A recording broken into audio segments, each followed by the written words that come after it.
notre offre d'accueil, nous pouvons vous annoncer aujourd'hui exactement l'inverse. Nous allons faire le choix d'investir massivement pour créer une structure plus moderne, plus adaptée, plus confortable et surtout plus durable. Dans les prochaines semaines, et en l'occurrence dès demain matin pour la phase d'études géotechniques, nous lancerons l'extension du multi-accueil Pomme-Pousse au Champ Clos. Cette extension représente près de 300 mètres carrés supplémentaires reliés à la structure existante. Elle permettra la création de 2 nouvelles sections de vie, chacune disposant de son propre dortoir, de son espace repas et de son jardin. Une salle polyvalente sera également créée afin de développer des activités spécifiques pour les enfants, peinture, jeux d'eau, éveil sensoriel et bien d'autres projets pédagogiques. Nous agrandirons également les espaces dédiés aux professionnels, avec des vestiaires adaptés et une salle du personnel améliorée. Enfin, une attention particulière sera portée à l'isolation thermique et phonique, afin d'offrir un environnement encore plus apaisé aux enfants, comme aux équipes. À terme, cette nouvelle organisation permettra d'accueillir l'ensemble des enfants aujourd'hui répartis entre Pomme-Pousse et les Cannetons, tout en créant en plus des places supplémentaires. Concrètement, nous dépasserons enfin les 50 berceaux, soit davantage que ce que nous proposons aujourd'hui sur nos 2 structures municipales. Je veux insister sur un point essentiel. Cette augmentation de capacité ne doit pas et ne se fera jamais au détriment de la qualité. Il n'y aura pas davantage d'enfants par section. Nous conserverons des groupes à taille humaine, 15 enfants maximum par section, et seulement 10 pour la section des bébés, afin de préserver comme il se doit l'accompagnement individualisé dont les plus petits ont besoin. Cette qualité sera garantie par une équipe de 21 professionnels diplômés, dont l'engagement quotidien mérite d'être salué. Pour cette raison, je veux également rassurer les agents concernés par cette évolution. Cette réorganisation s'accompagnera d'un accompagnement individualisé. Les professionnels actuellement en poste au Canneton se verront proposer ce jeudi soit un maintien dans la section conservée, soit une réintégration au sein des autres structures municipales, rendue possible notamment par les départs à la retraite et les mobilités internes. Je le dis, et je le répète, car c'était l'une de mes propres inquiétudes, tous les emplois, tous les postes seront préservés. Bien sûr, cette réorganisation impliquera un temps d'adaptation, en particulier pendant la phase travaux, puis avec l'ouverture de la nouvelle structure. Mais je sais pouvoir compter sur nos agents concernés, avec qui d'ailleurs j'ai pu en parler tout à l'heure en face à face, afin de répondre encore à certaines inquiétudes. Oui, notre objectif est clair. Préserver les compétences, valoriser l'expérience et garantir la continuité du service public, le tout en toute sécurité. Cette ambition est d'ailleurs reconnue par nos partenaires institutionnels. La CAF et la PMI, avec qui nous avons scellé le projet le 28 mai dernier, d'où la date de cette communication ce soir, accompagnent ce projet et le soutiennent financièrement. Les aides attendues représentent entre 1 et 1,2 million d'euros, preuve que cette stratégie répond pleinement aux orientations nationales en matière de petite enfance. Mes chers collègues, la question qui nous est posée aujourd'hui n'est pas de savoir si nous devons conserver à l'identique des bâtiments qui montrent leurs limites. La véritable question, elle est de savoir quel accueil nous voulons offrir aux enfants de Verneuil dans les 15, 20 ou 30 prochaines années. Notre réponse est claire, nous voulons des structures plus sûres, nous voulons des structures plus modernes et plus accessibles, nous voulons davantage de place pour les familles, nous voulons de meilleures conditions de travail pour nos professionnels. Nous voulons, enfin, un service public à la hauteur des attentes des Verneuiliennes et des Verneuiliens. Pour répondre d'avance à certaines questions, j'en profite pour vous glisser que l'avenir de l'actuel bâtiment de la crèche des Cannetons n'est vraiment pas figé. C'est grâce à ce bâtiment que la ville est copropriétaire de la Garenne-l'Étang. Et disposer de locaux libres à la fin de l'opération sera sans doute utile, par exemple, si la copropriété devait lancer enfin la destruction tant attendue des commerces abandonnés, ce que je souhaite par ailleurs de tout cœur, puisqu'il faudra alors sans doute repositionner les utilisateurs, notamment associatifs, de l'ancien restaurant chinois. Mais cela nécessitera concertation, mais surtout du temps. Cette décision demande du courage parce qu'elle consiste à regarder la réalité en face plutôt qu'à la repousser. Mais elle est guidée par un seul intérêt, celui des enfants et des familles. C'est pourquoi ce soir, je l'assume pleinement et souhaitais réaliser ce point d'information en ouverture de ce conseil parce qu'il me semble essentiel. Et c'est pourquoi je suis par ailleurs convaincu qu'elle constitue une étape importante pour l'avenir de notre commune. Je vous remercie et je vous laisse si vous souhaitez poser des questions, évidemment.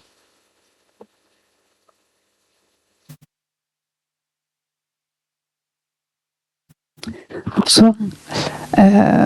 Alors, j'ai juste une question, c'est que c'est très surprenant de voir un sujet aussi large que celui-là présenté comme une information. Donc, j'imagine qu'il s'est passé quelque chose. Parce qu'un tel projet a des impacts RH, ça a des impacts budgétaires, donc nécessite normalement une délibération. Pourquoi une note d'information et pas une délibération s'il y a des choses qui sont lancées qui commencent dès demain matin ?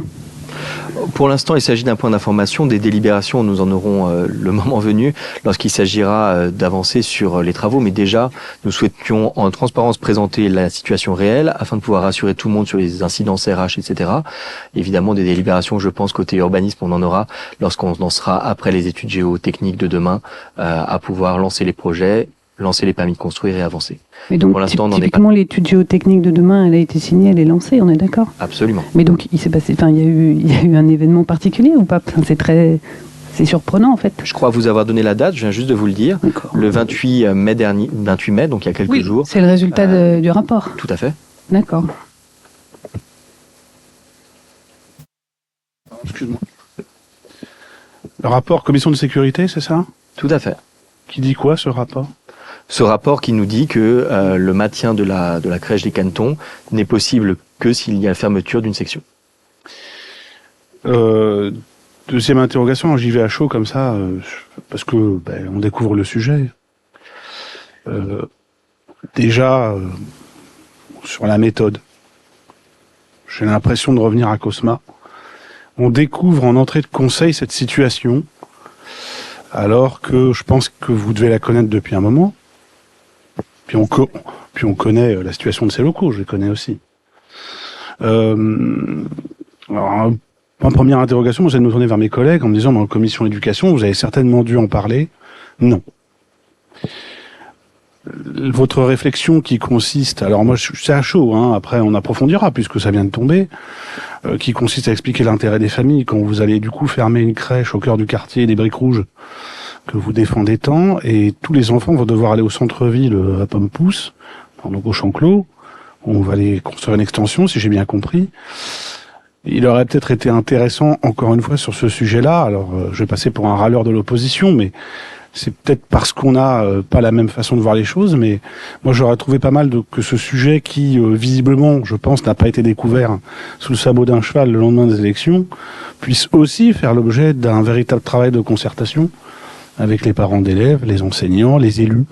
Parce que je vous avoue que notre surprise, quand même, on a vu ce point, on a donc posé une question pour savoir ce qu'il en retournait, on n'a pas eu de réponse, on nous a dit... ce sera un point d'information qui tombera le jour du conseil. On a entendu des choses, mais comme tout ce qu'on entend, c'est jamais complètement avéré. Donc, on préfère attendre le jour J. Bon, je trouve ça encore une fois regrettable qu'on découvre un sujet aussi important qui nous est balancé sur la table comme ça. Je pense que vous ne me reprocherez pas de vous donner la primeur au conseil municipal. Sur mais je vous remercie, quelle primeur.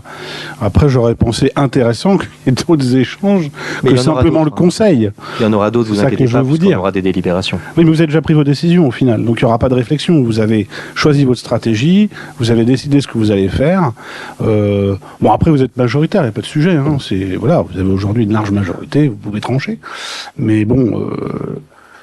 Je ne voudrais pas reciter ce que vous avez écrit dans la tribune du dernier journal municipal, où vous avez dit que vous ne changeriez pas de méthode, vous concerteriez, discuteriez, échangeriez. Deuxième acte de la politique scolaire à petite enfance, où vous décidez tout seul. Je suis désolé, mais nous ne sommes pas en train de décider tout seul.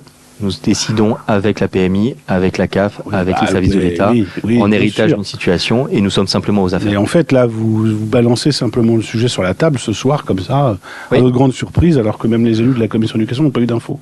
C'est ça que je veux vous dire. Mais vous n'êtes pas surpris. J'entends bien que vous parliez avec les partenaires, monsieur le maire. Mais vous n'êtes pas surpris. Ça, j'ai pas de sujet. Vous êtes oui, mais je sais où vous allez, sur quel chemin vous allez aller. Bah oui. N'allez pas sur ce chemin. Je vous dis que c'est la seconde fois où on peut regretter de ne pas avoir été concerté en amont. C'est tout ce que je vous dis.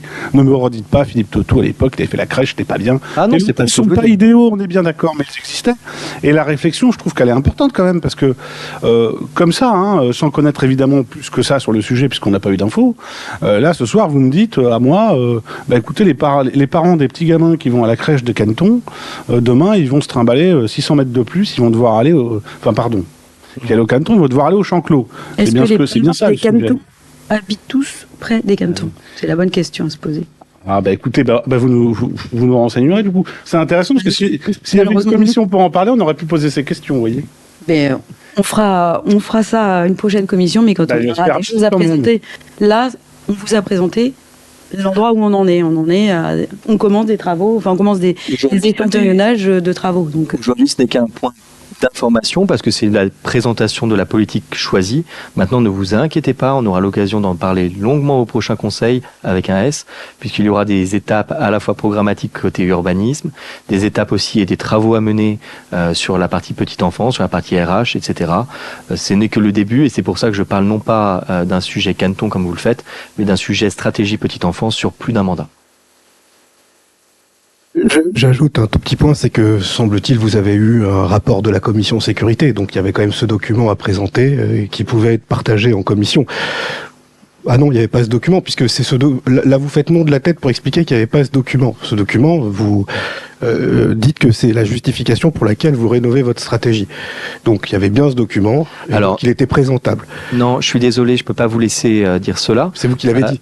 Non, ce que j'ai dit, c'est qu'il y avait eu en effet un rapport de la PMI, mais le mot rapport ne veut pas dire que c'est un document écrit, il s'agit d'une visite et d'un échange.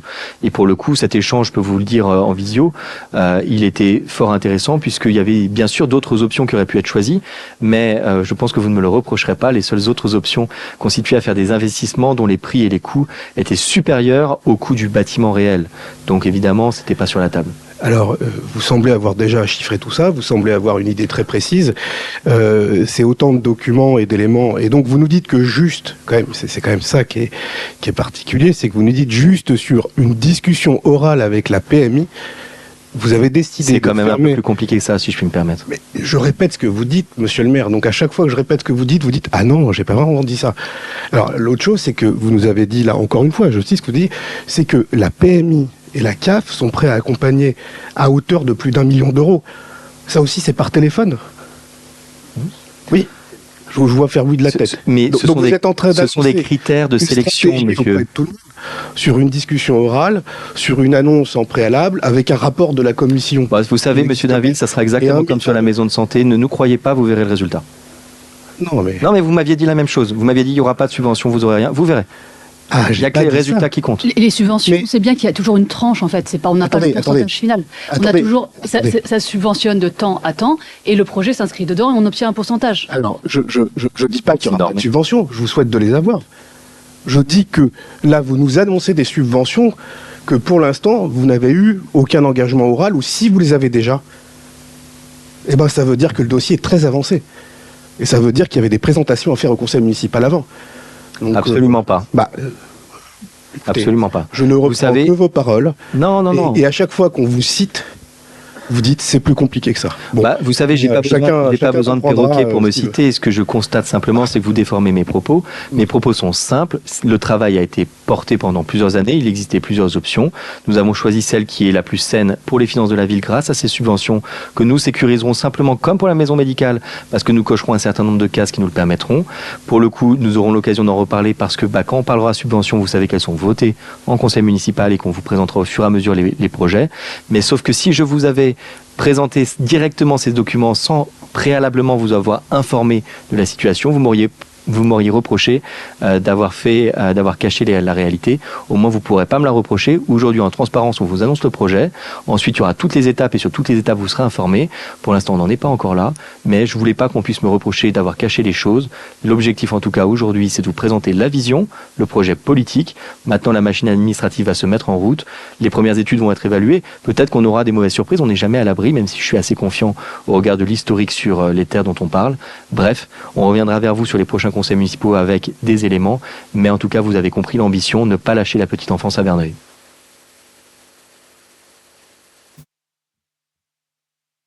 Ça veut dire que la section qui va être fermée, là, c'est quoi, c'est 10, 15 Non, on parle de 9 personnes. 9 personnes. Ce qui est beaucoup déjà. Ça veut dire que ça va être fermé le temps... provisoirement. Donc, dans cette crèche des cantons, il y a combien d'enfants? Il y a quoi, 20, 25? Oui, à peu près. 21. 21. Ok, donc c'est la moitié. Donc ça, ce sera fermé le temps... 9, c'est pas la moitié de... bon, et je comprends pas la question. Je vais la poser. Ce sera fermé, donc ce sera réduit, ces 9 places, elles seront supprimées le temps que ce nouveau bâtiment soit ouvert. Hein, c'est ça? Oui. Ok. Oui, Madame Godard, vous avez raison, 9, c'est pas la moitié de 21. Mais 1 million, c'est pas 1,2 million. Hein, c'est pas la même chose. Donc une tranche, on ne sait jamais où ça s'arrête et où ça commence. Moi, je suis vraiment, encore une fois, stupéfait pour les habitants de Verneuil. Il se passe exactement la même chose qu'à Cosma, c'est-à-dire qu'on apprend, donc vous avez eu une réunion il y a 3 jours au téléphone, vous avez décidé d'un truc, voilà, donc il faut investir grâce à des subventions sur un projet qui est absolument pas partagé, encore une fois.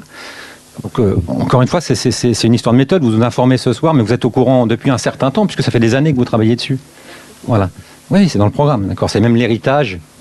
Voilà, c'était même catastrophique. Non, mais c'est pas catastrophique. C'est quelque chose qui a été fait il y a un certain temps, qui était très utile. On en a même parlé ensemble. Il me semble il y a très longtemps. C'était utile. C'est toujours ouvert parce qu'il faut savoir que là, c'était une fermeture qui était prévue.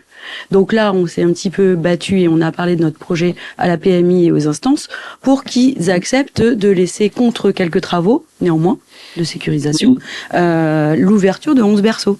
Donc notamment pour le personnel, déjà, ça sera plus simple parce qu'il y aura moins de berceaux. Et au niveau sécurité, on a essayé de rassurer la PMI.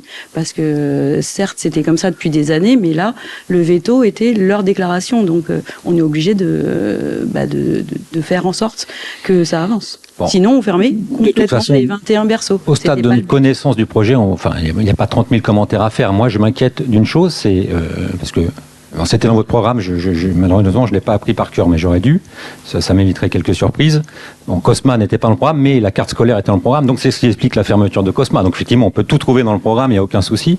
Moi, mon inquiétude, elle est comme ça, hein, vraiment aussi en réaction à chaud, c'est la carte scolaire.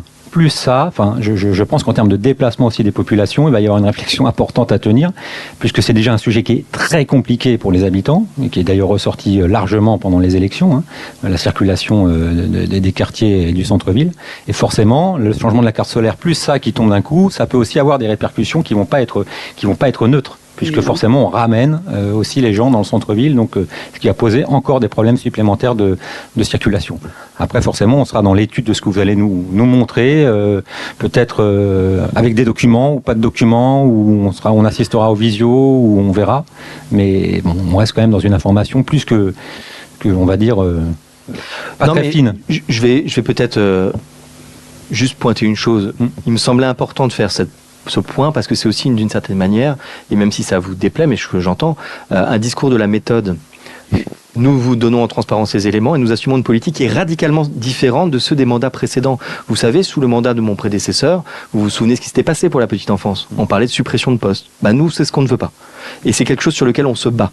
La deuxième chose, c'est que on me reproche toujours, et M. Fréjabul l'évoquait, le fait de revenir au passé, mais vous savez, le point commun entre Cosma et les cantons, le vrai point commun, c'est que ce sont des bâtiments qui sont vieillissants et qu'on hérite parce qu'ils n'ont jamais été entretenus. J'ai envie de dire, il y a un deuxième point commun entre le canton et Cosma, vous savez, c'est que vous préférez polémiquer au lieu de vous réjouir de l'amélioration de l'accueil de nos enfants. Mais à un moment donné, monsieur le maire, quand même, le temps passe. Hein. Bien sûr. Je vous souhaite de faire un 3e mandat. J'espère que cet argument ne reviendra pas au 3e parce que... Eh bien, si vous voulez faire notre campagne pour le 3e, on vous attend. Mais surtout, en attendant, sachez juste que les bâtiments, ils ne rajeunissent pas. Et que sur ces sujets de bâtiments, vous inquiétez pas, on en reparlera sur le mandat. Parce que les années passent et ça fait de plus en plus longtemps que vous êtes et les bâtiments, ça fait de plus en plus longtemps qu'ils ont été construits. Mais malheureusement, vous savez, quand on viendra par exemple sur la Garenne, la Source, vous ne direz pas que ça a été construit sous notre mandat, mais on aura aussi des sujets sur ces bâtiments. Et on en aura également sur toutes les autres écoles, rénovation thermique, énergétique, et ce sont des sujets sur les bâtiments qui coûtent cher et qui expliquent un certain nombre de décisions. Maintenant, on priorise, on arbitre, et pour notre part, la petite enfance, c'est prioritaire. Bon, en tout cas, je renouvelle encore une fois ma demande pour je crois que c'est ma 3e prise de parole, 3e fois. Ça serait bien que dans les commissions, on parle vraiment des sujets. Voilà. Sinon, ne nous invitez pas à des commissions et gardons simplement le conseil municipal. Très honnêtement, parce que on n'a pas de temps à perdre, quoi. Je veux dire, si c'est pour ne pas partager les choses et ne pas vous apporter notre point de vue, d'ailleurs qui n'est pas toujours différent suivant les sujets, bon, il n'y a pas d'intérêt de faire de commission, quoi. Mais vous savez, les commissions sont des groupes de travail, c'est technique. Justement. Là, pour le coup, je vous le répète, c'était un point de vue politique. C'est pour ça que j'assume de le présenter moi, de vous le présenter à tous et de le présenter aux Verneuiliens en transparence. Ça ne veut pas dire qu'il n'y aura pas énormément de débats à suivre, et vous en aurez en commission, parce que sur les volets techniques, il va y avoir du travail. Ça va être d'ailleurs un travail qui ne sera pas que sur une année, mais je vais, moi, veiller à ce que ces débats aient lieu, notamment sur les aspects que vous avez tous évoqués. pas seulement urbanisme, mais aussi RH, aussi bien-être, aussi etc. Le tout avec nos partenaires d'ailleurs, parce qu'ils vont continuer à être dans la boucle, et heureusement, c'est pas qu'une question de subvention, on a un vrai accompagnement côté PMI, et je n'ai aucun doute que ça sera pour le meilleur de nos familles. Donc franchement, aujourd'hui, je comprends l'envie de tout de suite politiser le sujet, mais moi, ma seule envie, en tout cas, ça sera de prêcher. Ouais, ne faites pas non plus trop de berceaux, parce qu'il va falloir ensuite avoir de la place en maternelle. Hein. On n'a plus beaucoup de marge. Vous inquiétez pas. Pour le coup, je crois qu'on manque seulement de berceaux, et puis on a les assistantes maternelles aussi qui vous écoutent. L'équilibre sera trouvé. Parfait. Mais vous savez quoi ? On préfère avoir des crèches municipales que des crèches privées. Non, mais sans doute. Mais après, il faut pouvoir avoir une école publique ou privée. Mais vous inquiétez pas. Dans la zone des 3 étangs, on saura travailler le sujet. Parfait. Avec vous d'ailleurs. Allez, je vous propose d'avancer et de passer à la délibération suivante. Sur la délibération suivante, il n'y avait pas de demande de prise de parole. Il s'agissait de l'attribution du marché de prestation de services pour le nettoyage des locaux communaux sur la ville. Bon, plus exactement, pardonnez-moi sur le titre, puisqu'il s'agit en l'occurrence d'une déclaration sans suite. Je ne sais pas, Ingrid, si tu veux en dire un mot.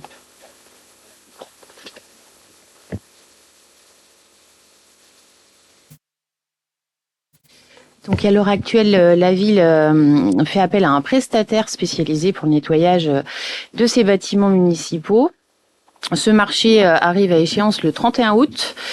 Et afin d'assurer la continuité des prestations, une nouvelle procédure a été lancée en bonne et due forme en tant qu'accord cadre avec sans montant minimum, avec un montant maximum annuel de 600 000 € hors taxe, pour une durée initiale d'1 an, renouvelable 3 fois par reconduction tacite annuelle, soit une durée maximale de 4 ans. Ce marché était structuré en un lot unique. Il a fait l'objet d'une publicité réglementaire au POAMP, au JOUE et sur le profil acheteur de la ville. La date limite des offres, de remise des offres était fixée au 13 mai à midi. À l'issue, nous avons reçu une seule offre pour ce marché. En conséquence, et conformément aux dispositions des articles L 2185-1 R 2185-1 de la commande publique, la commission d'appel d'offres s'est réunie le 27 mai dernier et a constaté l'insuffisance de mise en concurrence et a décidé de déclarer sans suite cette procédure. Il est donc proposé de constater officiellement la déclaration sans suite et de permettre le lancement d'une nouvelle procédure formalisée correspondant à nos besoins. Je vous propose de passer au vote. Est-ce qu'il y a des oppositions ? Des abstentions ? J'en déduis que c'est adopté. Nous allons passer à la délibération suivante, la convention pluriannuelle 2025-2027 de participation financière de la ville au fonctionnement des classes primaires de l'école Notre-Dame-les-Oiseaux pour les élèves résidant sur la commune de Verneuil-sur-Seine. Oui, bonsoir. Donc, en application au code, par rapport au code de l'éducation qui date de 2007, la ville doit participer, donc la ville de Verneuil doit participer sur une participation financière aux élèves qui sont scolarisés à Notre-Dame de Verneuil. Donc nous avons proposé une convention pluriannuelle de 2025 à 2027 concernant ces participations financières. En historique, depuis 2020, en fait, le forfait communal adopté à Verneuil n'a pas changé et était basé sur un tarif recommandé par l'UMI. L'UMI, c'est l'Union des maires des Yvelines. Cependant, cette réévaluation nous a été demandée par l'OGEC, et l'OGEC, c'est l'organisme de gestion de l'enseignement catholique. Donc, en effet, il nous demandait un coût supplémentaire pour chaque enfant qui nous a semblé un peu élevé. Donc, nous avons demandé au service de recalculer un petit peu et d'essayer de trouver un juste milieu. Donc, il a été proposé, c'est ce qui sera proposé dans cette convention, un forfait qui a été calculé sur un coût moyen d'un enfant en école publique sur Verneuil. Donc, sachant que nous avons le caractère obligatoire de payer ces frais de scolarité, il a été étudié donc un coût moyen, et il s'avère que le coût d'un élève en maternelle est de 1 200 € par enfant. Et pour un élève en classe élémentaire, il s'élève à 555 €. Donc ceci a été multiplié par le nombre d'enfants scolarisés en 2025-2026 pour Notre-Dame. Donc il s'agit de 121 enfants vernoliens scolarisés à Notre-Dame, donc un coût total de 145 200 € pour les maternelles. La même chose pour les élémentaires, 350 élèves vernoliens scolarisés à Notre-Dame, donc multiplié par 555 €, on arrive à un coût à 194 250 €. Voilà, donc selon le nombre d'enfants, et cette convention sera signée par le maire avec Notre-Dame. Si vous avez des questions. Il y avait une demande de prise de parole de M. Fréjabu.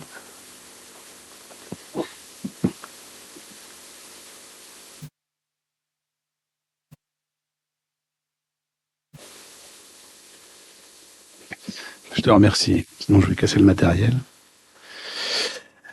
On a eu de longues discussions sur les modalités de calcul. Vous préférez les crèches publiques aux crèches privées. Nous, on a seulement une remarque, c'est un peu politique, hein, mais l'année où on ferme une école publique, on augmente de façon significative la participation financière de la commune à une école privée. 60 000 € par an. C'est pas une bagatelle. Voilà, c'était simplement une remarque. Pour notre groupe, chacun votera en conscience sur cette délibération. Alors je rappelle qu'à la commission, il y a eu 100% d'adhésion sur cette augmentation, que les frais qui étaient depuis bien avant 2020 présentés à la commission ont augmenté pour l'année 2025-2026, et ça fait plusieurs années. Il y a d'ailleurs des vernoliens qui travaillent pour l'OGEC qui m'avaient déjà prévenu en 2020. Donc je pense qu'on a fait quelques économies sur les années précédentes, et on s'est un petit peu battu pour ne pas payer ce que l'OGEC nous recommandait de payer, sachant que ces frais sont obligatoires sur la ville comme Verneuil qui accepte, enfin Notre-Dame est sur notre territoire. Donc déjà les frais sont à payer. Voilà. Et il faut savoir qu'en effet, les demandes de l'OGEC étaient très très supérieures à ces montants. Et je glisserai enfin que dans le cadre d'une bonne coopération avec Notre-Dame et d'une interface avec la ville, nous avons un certain nombre d'activités qui se développent au-delà de l'événementiel, sur lesquelles nous aurons l'occasion sans doute de revenir dans les prochaines semaines. Est-ce qu'il y a des oppositions? Des abstentions? Alors on va faire différemment. Est-ce qu'il y a des oppositions? Des abstentions? Des personnes qui ne prennent pas part au vote? J'en déduis que c'est adopté. Je vous propose de passer à la délibération suivante, à savoir la mise à jour de la convention de mise à disposition partielle du personnel du Civucop. Et je vais laisser la parole à Ingrid. Une convention de mise à disposition des agents au Civucop est signée entre la commune de Verneuil et le syndicat intercommunal à vocation unique pour le commissariat de police, donc Civucop, depuis le 1er octobre 2023. Cette même convention a été mise à jour le 1er mai 2024. À l'heure actuelle, et au vu du développement du centre de supervision urbain, il est nécessaire de modifier le pourcentage de mise à disposition d'un agent de la direction de la prévention et de la sécurité auprès du Civucop. Ce dernier passera de 90% à 100% de son temps de travail hebdomadaire au sein du centre de supervision urbaine à compter du 1er mai 2026. Donc la convention qui vous a été jointe à la convocation fixe les modalités de mise à disposition. Il est demandé au conseil municipal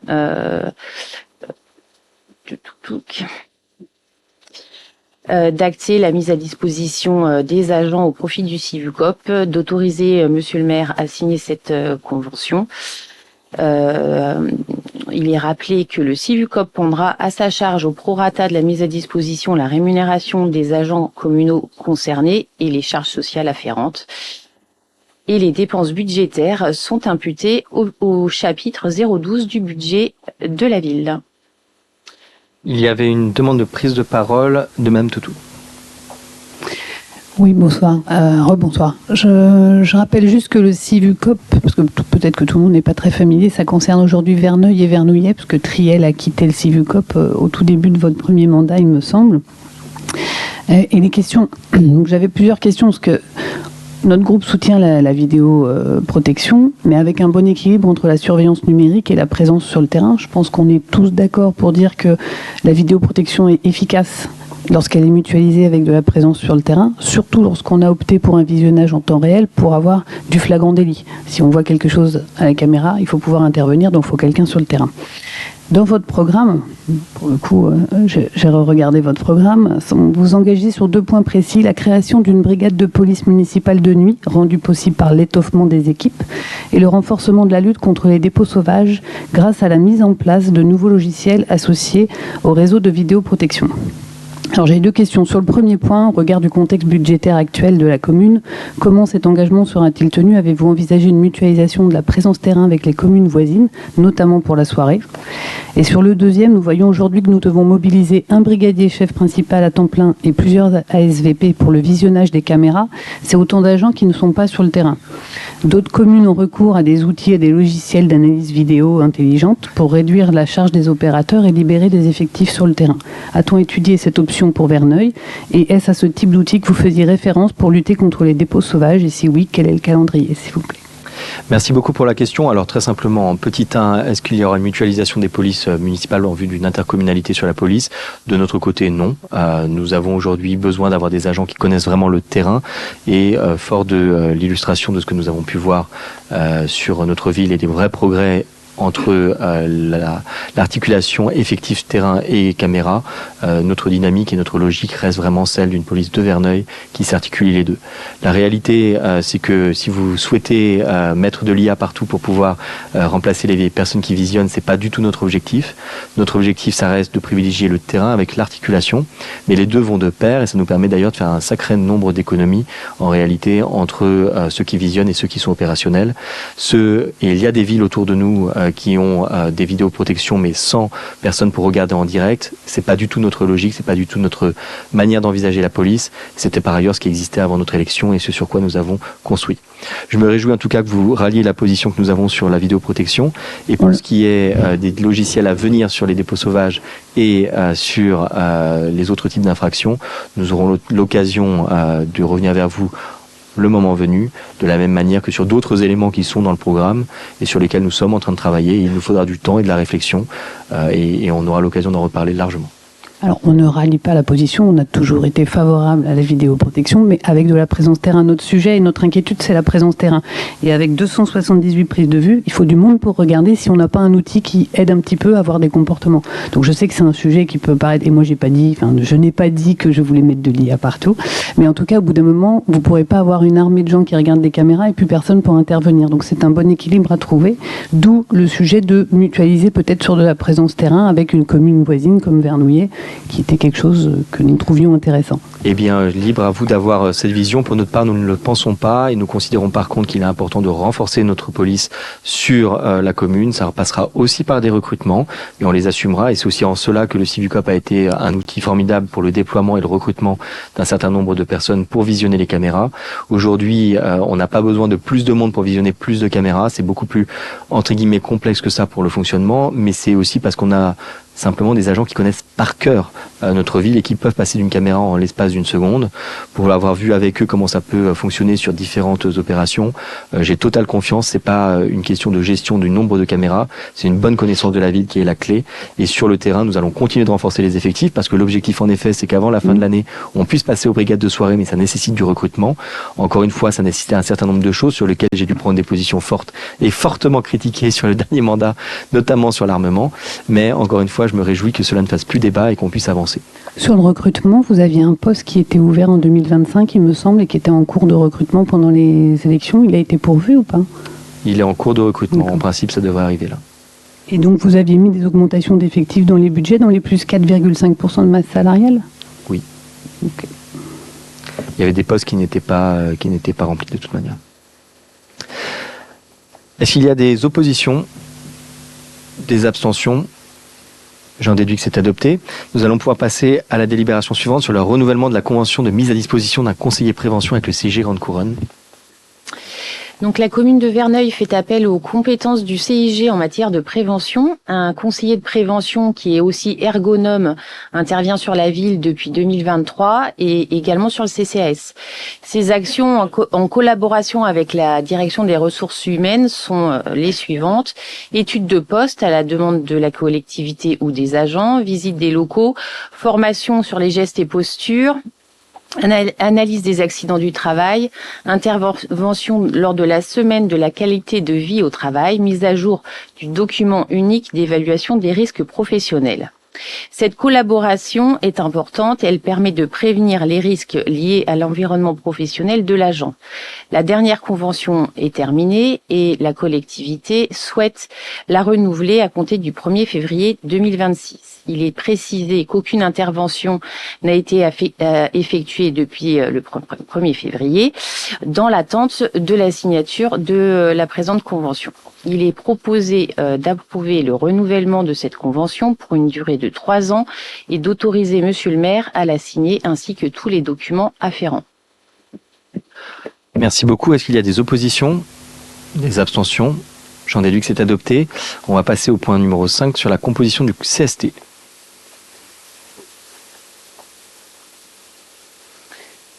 Donc la présente délibération a pour objet de fixer la composition du comité social territorial ainsi que celle de la formation spécialisée en matière de santé, de sécurité et de conditions de travail. Conformément aux dispositions réglementaires en vigueur, il appartient à l'organe délibérant de déterminer le nombre de représentants du personnel et de représentants de la collectivité ainsi que les modalités de fonctionnement de ces instances. Il est également proposé de se prononcer sur le maintien ou non du paritarisme entre représentants du personnel et représentants de l'employeur, ainsi que sur la question du recueil de l'avis du collège des représentants de l'employeur. Ces décisions s'inscrivent dans le cadre du renouvellement des instances de dialogue social et visent à garantir un fonctionnement adapté, efficace et conforme aux besoins de la collectivité en matière de dialogue social et de prévention des risques professionnels. Les prochaines élections se tiendront le 10 décembre. Donc, il est précisé quelques dispositions légales. Donc, le CST est chargé de l'examen des questions collectives du travail. La formation spécialisée en matière de santé, sécurité et conditions de travail est-elle chargée de l'examen des questions relatives aux conditions de travail. Le CST est créé dans chaque collectivité ou établissement employant au moins 50 agents. Une formation spécialisée en matière de santé, de sécurité et de conditions de travail est instituée au sein du CST dans les collectivités territoriales et les établissements, employant au moins 200 agents. En dessous de ce seuil, cette formation peut être créée par décision de l'organe délibérant dans la collectivité concernée lorsque des risques professionnels particuliers le justifient. Il appartient à l'organe délibérant, au moins 6 mois avant la date du scrutin, de déterminer, après consultation des organisations syndicales, le nombre de représentants du personnel, le nombre de représentants de l'employeur et les modalités de recueil de leur avis. Donc, il est demandé au Conseil d'instituer un comité social territorial pour la durée du nouveau mandat, de mettre en place une formation spécialisée en matière de santé, de sécurité et de conditions de travail obligatoires, de fixer à 5 le nombre de représentants titulaires du comité social territorial, de fixer à 5 le nombre de représentants titulaires du personnel au sein de la formation spécialisée en matière de santé, sécurité et conditions de travail, de recueillir par le comité social territorial l'avis séparé des représentants de l'employeur sur toutes les questions de l'instance, de recueillir par la formation spécialisée en matière de santé, sécurité et conditions de travail l'avis séparé des représentants de l'employeur sur toutes les questions de l'instance et de préciser que Monsieur le maire est chargé de prendre toutes les mesures nécessaires à l'exécution de la présente délibération. Est-ce qu'il y a des oppositions, des abstentions? J'en déduis que c'est adopté. Pardon? Je propose de... Est-ce qu'il y a des abstentions? Vous n'avez pas levé la main? Abstention. On est d'accord. Je vous propose de passer à la délibération suivante. Donc, elle concerne la mise à jour des modalités de versement des indemnités horaires pour travaux supplémentaires aux agents titulaires et contractuels de droit public de la commune. Dans le cadre du versement de ces indemnités, le Trésor public nous a demandé de préciser par délibération la liste des emplois dont les missions impliquent la réalisation effective d'heures supplémentaires. Les heures supplémentaires sont effectuées à la demande de la hiérarchie, notamment pour faire face à des nécessités de service telles que l'organisation des élections ou de manifestations. Il est rappelé que ces indemnités concernent uniquement les agents à temps complet relevant des catégories B et C, à l'exclusion des agents de catégorie A. La présente délibération vise ainsi à sécuriser le dispositif en définissant clairement les emplois concernés par cette indemnité au sein de la collectivité. Donc en annexe, vous avez eu la liste complète des emplois et il est demandé au conseil municipal d'approuver cette liste pour lesquelles les missions impliquent la réalisation d'heures effectives supplémentaires ouvrant droit au versement de cette indemnité, de préciser que les heures supplémentaires sont réalisées uniquement à la demande expresse de la hiérarchie ou de la direction dans le cadre des nécessités de service, de rappeler que le bénéfice des indemnités horaires pour travaux supplémentaires est réservé aux agents territoriaux de catégorie B et C, aux agents à temps complet, à l'exclusion des agents de catégorie A et dans le respect de la réglementation en vigueur. Est-ce qu'il y a des oppositions ? Allez-y. Catégorie A ne peuvent pas, pour les élections, travailler ? Ah, si, ils peuvent travailler, mais ils ne sont pas rémunérés via cette indemnité. D'accord, c'est sur une... C'est un régime spécial. Est-ce qu'il y a des oppositions ? Des abstentions ? J'en déduis que c'est adopté. Nous allons passer à la délibération suivante sur le tableau des ratios d'avancement de grade 2026. C'est le complément. Alors, c'est un complément effectivement à une délibération qui a été passée lors de la séance du conseil municipal du 16 décembre 2025. Donc, on s'est aperçu entre-temps qu'il y a un agent qui est désormais susceptible de pouvoir bénéficier d'un avancement de grade au titre de l'année.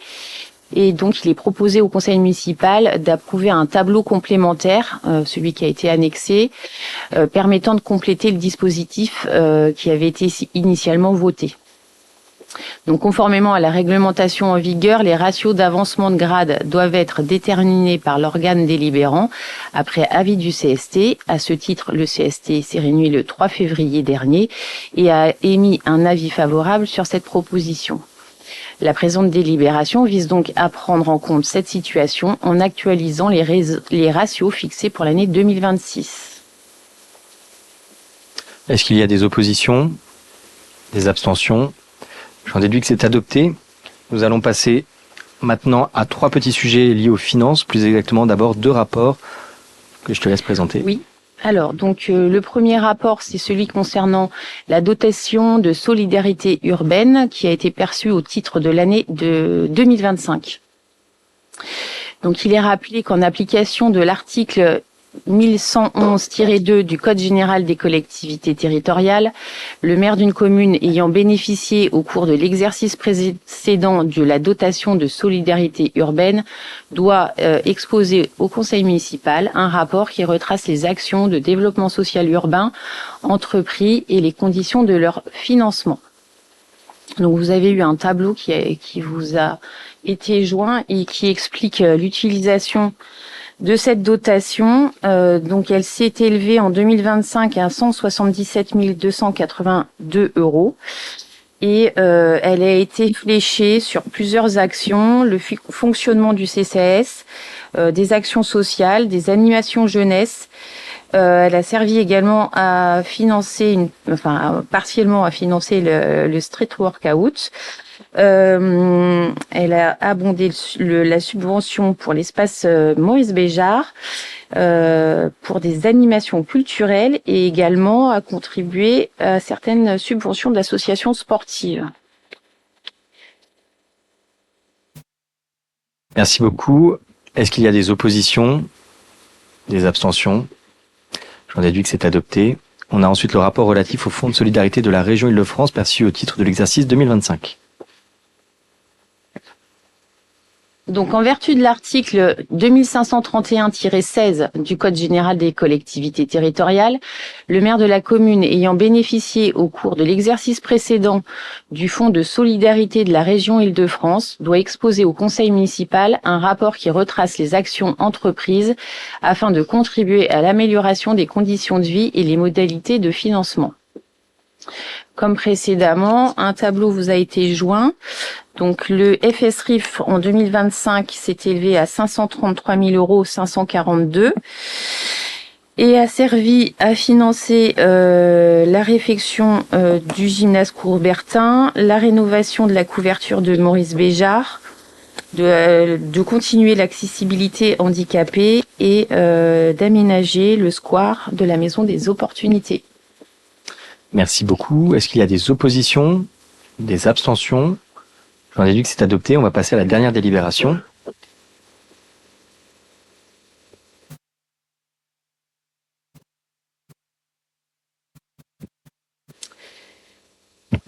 En vertu de l'article 2123-19 du Code général des collectivités territoriales relatif aux indemnités de représentation du maire, l'organe délibérant peut décider d'ouvrir des crédits pour assurer le remboursement de frais de représentation au maire, ces frais correspondant aux dépenses engagées par le maire et lui seul, à l'occasion de ses fonctions et dans l'intérêt de la commune.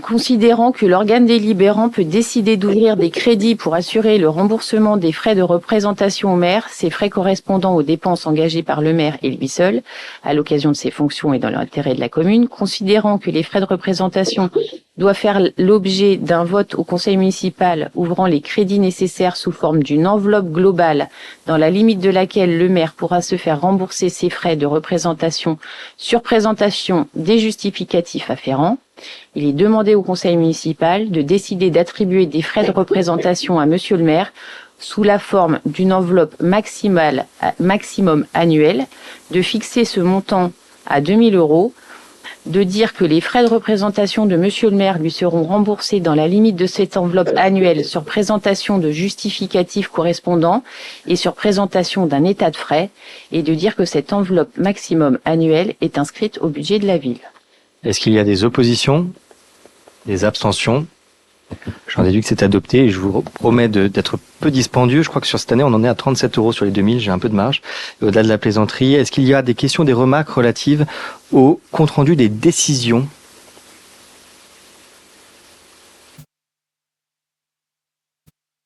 Oui, c'est sur la décision de la régie d'avance du cabinet du maire. Est-ce que vous pouvez nous expliquer ce que c'est? Oui, tout à fait. L'objectif, c'est de pouvoir avoir des régies qui permettent de pouvoir, vous savez, s'il n'y a pas de régie, il n'y a pas de carte bleue.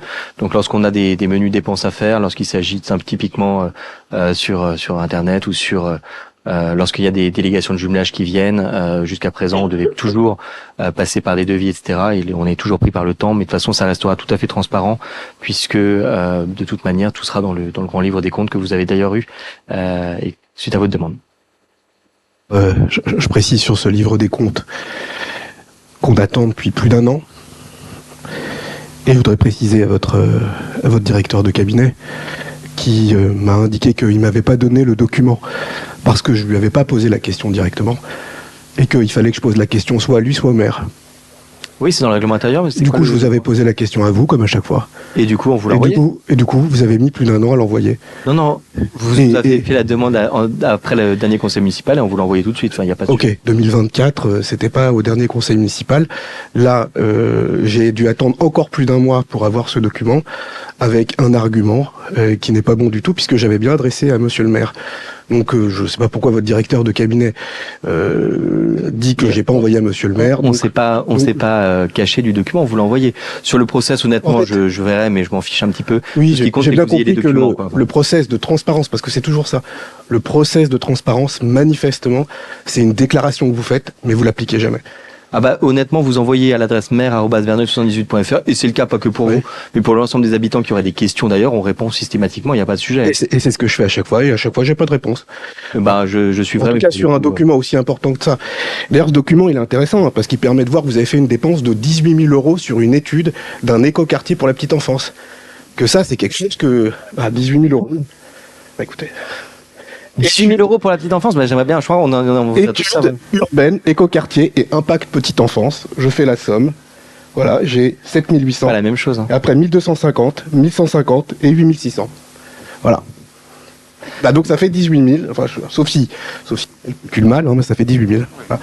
Et donc c'est bien, en fait, cette transparence, c'est bien qu'elle n'arrive pas après les élections, c'est bien qu'elle arrive avant, qu'on puisse en discuter, que vous disiez pas, non mais en fait, vous n'avez pas bien posé la question. Il n'y a pas de sujet. Il n'y a pas de sujet. Si vous voulez avoir un débat sur le livre des comptes, vous n'hésitez pas, la commission sert à ça. Et pour le coup, si vous voulez avoir des détails sur chacun de ces documents, il n'y a aucun problème non plus. Vous en faites la demande et vous les aurez. Et la justification devant les électeurs, elle se fait au conseil municipal. Absolument. Voilà, et donc c'est là que je pose aussi mes questions, parce qu'il n'y a pas que la commission, puisqu'en commission, on n'a pas les documents. Oui, mais pour l'instant, j'ai eu aucune demande de questions là-dessus, donc vous me permettrez d'avancer. Bah, du coup, comme j'ai reçu le document aujourd'hui, je vous le pose maintenant. Voilà. Donc, et puis je vois que ça fait écho, en fait, à un sujet que vous annoncez comme ça. Voilà, sans préalable, sans rien. Donc c'est cette question de la transparence, du dialogue, et qui est une déclaration toujours chez vous, mais qui ne se traduit pas dans les faits. Bon, j'ai pas tout compris, mais je vous propose d'avancer. Est-ce qu'il y a d'autres questions sur les décisions ? Je voulais avoir un éclairage sur les 13 conventions qui sont passées avec food truck, vendeurs de bière. Pour les fêtes de Verneuil, ils vont être où ? Combien de temps ? Parce que ça fait quand même beaucoup de monde. Enfin, de prime abord, comme ça. Où est-ce qu'ils vont être installés ? Et ils restent tout le week-end, que le samedi ? J'ai pas très bien compris, du coup. Bon, pour tout ce qui est le plan d'implantation, je vous laisserai voir directement peut-être après parce que je l'ai pas sous la main, mais globalement vous voyez comment est la fête de Verneuil. On aura un certain nombre de food trucks parce qu'on a beaucoup de demandes. On a comme l'année dernière le parc de Notre-Dame qui est ouvert. On en aura aussi sur les abords. C'est quelque chose qui marche bien. Il n'y a pas de sujet de voilà. Bon, ça laisse interrogatif 13 quand même. Eh ben on verra le jour J. Ouais, on verra le jour J. En tout cas, tant qu'il y a de la queue devant et tant que ils s'y retrouvent financièrement, ils viennent et on est ravis de les accueillir. Est-ce qu'il y a d'autres questions ? Le cas échéant, je vous propose de nous retrouver le 9 juillet prochain pour le prochain conseil municipal. Et sur cela, je vous souhaite une bonne soirée. Malheureusement, je suis désolé. Si vous voulez rester un petit peu dedans, vous êtes bienvenus parce que je crois qu'il pleut des cordes dehors. Bonne soirée !